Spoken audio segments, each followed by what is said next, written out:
नमस्कार, माझे नाव माधुरी जगदीश पाटील. मी गाव पातळीवर ग्रामसखी म्हणून कार्यरत आहे. आम्ही 16 महिला मिळून क्रांतिज्योत शेतकरी महिला गटाने फार्मर कप मध्ये भाग घेतलेला आहे.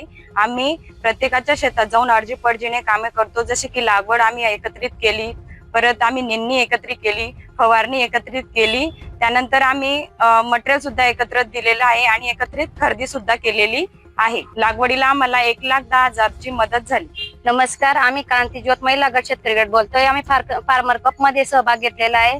आम्ही आज सगळं महिला मिळून ललिता बुधा पाटील यांच्या शेतामध्ये एकजूट होऊन चिकट सापळे लावत आहोत. आणि चिकट सापळ्याचे फायदे हे पांढरी माशी, बुरशीनाशक, जे कीटक वगैरे असतात त्यांना ते चिटकून जाताना आपल्याला जास्त फवारणीची गरज पडत नाही. त्याच्यामुळे आम्ही आता फार्मर कप मध्ये भाग घेऊन आम्हाला माहित झालेलं आहे की चिकट सापळे लावून कसे फायदे होतात असे.